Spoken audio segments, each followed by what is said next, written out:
Growth, जो कि आज अगर हम अपने आसपास देखें, हर तीसरा चौथा बंदा जिसकी हाइट रुकी हुई है। हाइट जिसकी ज़्यादा होती है उसका शरीर पतला होता है, जिसका शरीर तगड़ा होता है उसकी हाइट कम होती है, जिसके पास हाइट भी होती है शरीर भी होती है उसका चेहरा खराब होता है, और स्टैमिना बढ़ाने के बारे में कोई सोचता तक नहीं। ये सब इतनी सारी प्रॉब्लम क्यों चल रही है कि कभी बैठकर सोचा है आपने? कभी सोचा है इसके बारे में? ये सब हो क्यों रहा है? जुआनी में ये सब क्यों हो रहा है?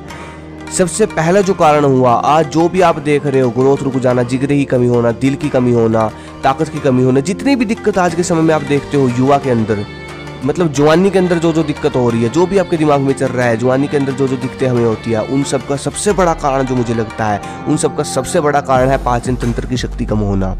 एक चीज़ समझो, पाचन तंत्र के अंदर भी शक्ति होती है, क्षमता होती है कि वो कितना पचा सकता है, कितनी ताकत प्रदान कर सकता है, कितना स्टोर कर सकता है, कितनी जल्दी पचा सकता है। लेकिन अगर आपका पाचन तंत्र ही सही नहीं होगा तो पूरे शरीर पर इसका क्या असर पड़ेगा, खुद सोच कर देखो। और पाचन तंत्र हर किसी का आज के समय में कमज़ोर है क्योंकि खाना अशुद्ध हो चुका है। और हाँ, ये तो सिर्फ बहाना है कि खाना शुद्ध हो चुका है। लोग जानबूझ के कोल्ड ड्रिंक पीते हैं, फास्ट फूड खाते हैं, ये सब क्या है?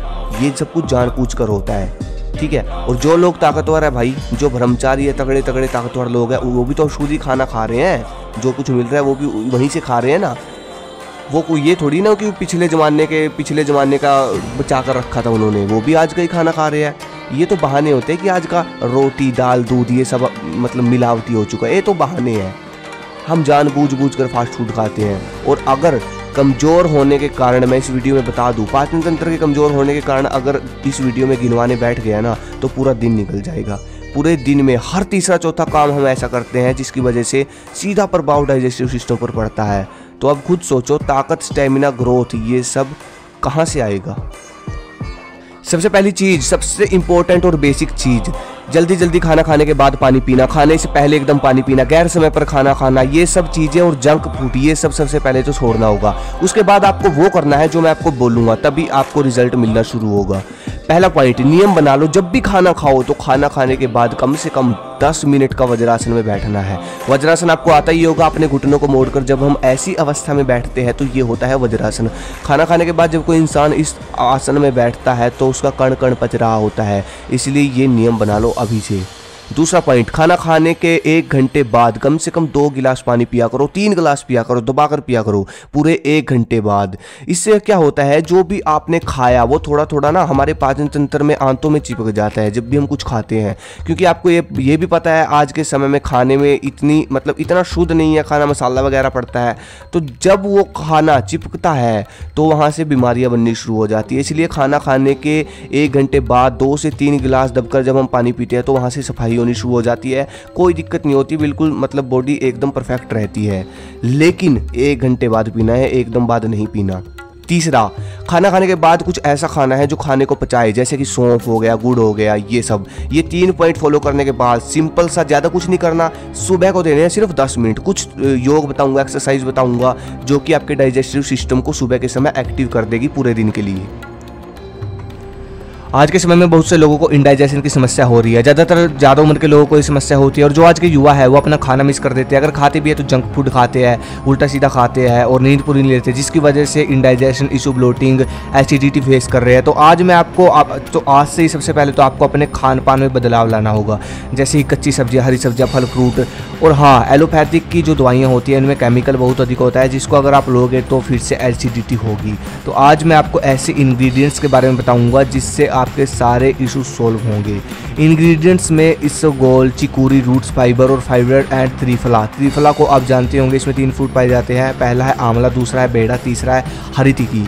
तो कपिवा के जूस में यह सारी चीज़ें हैं। आपको एक अच्छा टेस्ट लाने के लिए ब्लैक सॉल्ट और रॉक साल्ट का यूज़ इसमें किया गया है। तो रिसर्च में देखा गया कि लोग यह कहते हैं कि जब हम ऑफिस में जाते हैं या कहीं पर भी जाते हैं तो डाइजेशन के इशू के चलते कॉन्फिडेंस लो होता है, ठीक है, जिसकी वजह से हम कुछ खा नहीं पाते। तो ये जूस जो ये है, जूस पीने से गोंद मिलती है जिसे डिंक भी बोला जाता है, जो कि डाइजेशन के लिए बहुत अच्छा होता है। और बाकी जूस में फाइबर की मात्रा बहुत अधिक है। फाइबर खाने से खाने को आसानी से पचा देता है। अगर आप इस जूस को हर रोज़ पीते हैं तो आपका डाइजेशन सिस्टम अच्छा होगा। अगर आपको टेस्ट में दिक्कत है तो इसमें 2 टेस्ट होते हैं। पहला है कच्चे आम का खट्टा मीठा टेस्ट जिसको आप लोगों को पानी में मिलाकर पीना है, दूसरा है केसर बादाम का टेस्ट जिसको आपको दूध में मिलाकर पीना है।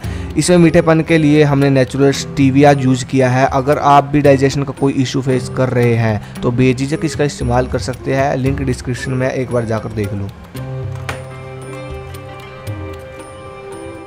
सबसे पहले तो मैं आशा करता हूँ कि आप मेडिटेशन करते ही होंगे सुबह के समय। अगर नहीं करते तो सुबह के समय कम से कम 5 से 10 मिनट मेडिटेशन करना जरूरी है। देखो, हमारा दिमाग जिस तरह रिएक्ट करता है उसी तरह हमारा पाचन तंत्र और हमारे अंदर का सिस्टम रिएक्ट करता है।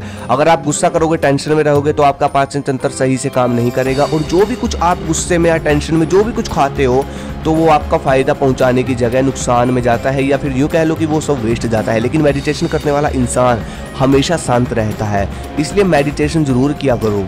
सबसे पहले आपको करनी है, पहली जो एक्सरसाइज है वो है ब्रीथिंग एक्सरसाइज। सुबह जल्दी उठकर, सूर्य उगने से पहले उठकर ठंडी हवा को अपने शरीर में पहुंचाना है। बिल्कुल रिलैक्स होकर आपको नॉर्मल नाक से सांस लेना है, जोर से और धीरे से छोड़ना है। इसको आपको, इस विधि को जो मैंने आपको बताई है, इसको आपको बार बार करना है, 5 मिनट तक, 10 मिनट तक। चक्रासन, अपने शरीर को पूरी तरह मोड़ देना, इस तरह चक्रासन किया जाता है। इससे आपका पाचन तंत्र एक्टिव होगा सुबह के समय। इसके 2 से 3 सेट कर लेना स्टॉप वॉच लगा के। उसके बाद आपको अपने पाचन तंत्र को डिटॉक्स करना है हर रोज सुबह के समय। मतलब आपको हर रोज सुबह के समय अपने पाचन तंत्र की सफाई करनी है। आपके पाचन तंत्र की सफाई कैसे होगी उसके लिए मैं कल ही वीडियो बना दूंगा मेरे भाई, 2 से 3 मिनट की छोटी सी वीडियो। पूरा प्रोसेस होगा उसमें। इसके बाद जो वीडियो आएगी, ये तो थी फिलहाल पूरा प्रोसेस जिसमें आपको मैंने आपके शरीर में, मतलब ये प्रोसेस जो मैंने आपको बताया टोटली, इसको फॉलो करने के बाद शरीर में पक्का बदलाव आएगा। पाचन तंत्र को डिटॉक्स कैसे करें उसके लिए कल वीडियो लेकर आऊंगा, कोशिश करूंगा बिल्कुल। धन्यवाद। जय हिंद, जय भारत।